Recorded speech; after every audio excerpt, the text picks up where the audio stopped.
दोस्तों, जैसा कि मैंने बताया था कि मैं बाबा साहब के विषय में एक सीरीज़ से शुरू करूँगा, जिसमें बाबा साहब के जीवन के विषय में विभिन्न वीडियो बना कर के आपको अवगत कराऊँगा। क्योंकि बहुत सारी चीज़ें उनकी छुपाई गई हैं और इतिहास में उनके बारे में नहीं बताया जाता है, ना ही हमारे संविधान के बारे में बताया जाता है, ताकि लोग जागरूक ना हों। तो दोस्तों, क्या आप जानते हैं कि बाबा साहब ने 2 बार कैबिनेट मंत्री के पद से इस्तीफ़ा दिया? तो जो 1955 में उन्होंने इस्तीफ़ा दिया था, उससे महिलाओं को बहुत बड़ा फ़ायदा हुआ था, हिंदू महिलाओं को। तो ये कोई भी महिलाएँ, आज हिंदू महिलाएँ नहीं जानती होंगी कि बाबा साहब की वजह से ही आज उनका अस्तित्व है। और सारी महिलाओं का अस्तित्व हमारे इंडिया में इसी वजह से है कि बाबा साहब ने संविधान में उन्हें समानता दी है। इसके साथ-साथ जो सबसे बड़ा उनका फ़ायदा हुआ, वो इस वजह से हुआ कि बाबा साहब एक यूसीसी लागू करना चाहते थे पूरे देश में, एक देश एक कानून। तो लेकिन जवाहरलाल नेहरू उसको लागू नहीं कर रहे थे। तो 1951 में उन्होंने ये आश्वासन दिया था बाबा साहब को कि हम यूसीसी एकदम लागू नहीं करेंगे, लेकिन हिंदू मैरिज एक्ट सबसे पहले हम लागू करेंगे। तो फिर उन्होंने इस बात को स्वीकारा था कि उन लोगों को बोला था कि भाई हिंदू मैरिज एक्ट में लेकर आऊँगा, अगर मुझे 1951 में आपने वोट देकर जिताना है, तो तभी जिताएँ कि मैं हिंदू मैरिज एक्ट लाऊँगा। तो उस समय लोग समझ नहीं पाए कि हिंदू मैरिज एक्ट है क्या, तो लोगों ने बोला ठीक है और उन्हें जिता दिया।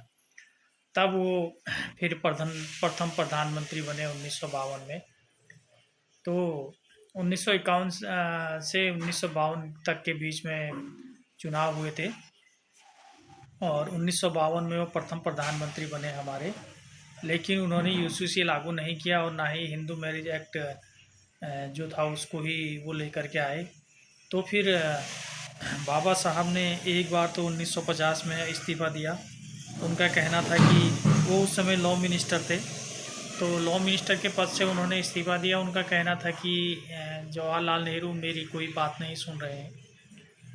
तो ठीक है, उसके बाद फिर जब वो दोबारा कैबिनेट मंत्री के पद पर रहे, तो कैबिनेट मंत्री के पद पर रहने के बाद जब वो हिंदू मैरिज एक्ट लगाना चाह रहे थे, यूसीसी लगाना चाह रहे थे, तो जब नहीं लगा तो उन्होंने 1955 में फिर इस्तीफ़ा दिया।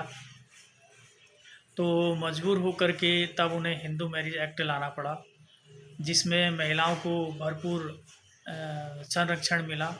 तो आज जो हिंदू महिलाएं हैं, उनको जो इतनी आज़ादी है, जो उनको उनके लिए जो कुछ भी उनके पे नियम लागू होते हैं, वो सब उस हिंदू मैरिज एक्ट के अनुसार ही हुए, जिस वजह से आज उनको सम्मान दिया जाता है। तो उन्हें उनका शुक्रगुजार होना चाहिए समस्त महिलाओं को। तो किसी कास्ट या उसके लिए नहीं था, वो समस्त हिंदू महिलाओं के लिए था। बल्कि वो तो पूरे देश के लिए यूसीसी लागू करना चाहते थे, जिसे अब लागू किया गया है। तो उतने साल पहले अगर वो यूसीसी लाना चाहते थे, तो आप समझ सकते हैं कि वो कितने महान रहे होंगे। आज से लगभग 80-81 साल पहले या जितना भी साल हो चुका है, तब वो यूसीसी बनाकर उन्होंने तैयार कर दिया था, लेकिन उसे आज तक लागू नहीं किया, अब लागू किया गया है। तो हिंदू मैरिज एक्ट में ये था कि कोई भी हिंदू एक विवाह से दूसरा विवाह नहीं कर सकता है, जिससे महिलाओं को काफ़ी ज़्यादा संरक्षण मिला। और सबसे बड़ी बात ये थी कि उन्हें शिक्षा उन्हें परिवार की जो ज़मीन जायदाद है उसमें हिस्सा मिला। और पहले ऐसा था कि जो विडो हो जाती थी उनको कुछ नहीं मिलता था, उसके लिए भी उन्होंने काफ़ी प्रावधान रखे। और विवाह के विषय में फिर तलाक का प्रबंध इसमें रखा गया। बहुत सारी बातें हैं जो बहुत लंबा चौड़ा है, तो उतना मैं नहीं बताऊंगा। तो फिलहाल आप ये जान लें कि महिलाओं को जो सम्मान मिला है, वो बाबा साहब की बदौलत ही मिला है। और ये तो हिंदू मैरिज एक्ट के अनुसार था, लेकिन जो अगर समानता लिंग और जाति धर्म के अनुसार वो समानता नहीं लाते, तो भी उन्हें वो समानता नहीं मिल पाती और उनके लिए उन्होंने आरक्षण की मांग करी महिलाओं के लिए। तो आज जो महिलाएं इतने आगे हैं, तो देश की आज़ादी के बाद महिलाओं के लिए जो समानता का उन्होंने संविधान में लिखा, उसकी वजह से वो आज बहुत आगे हैं। तो धन्यवाद दोस्तों।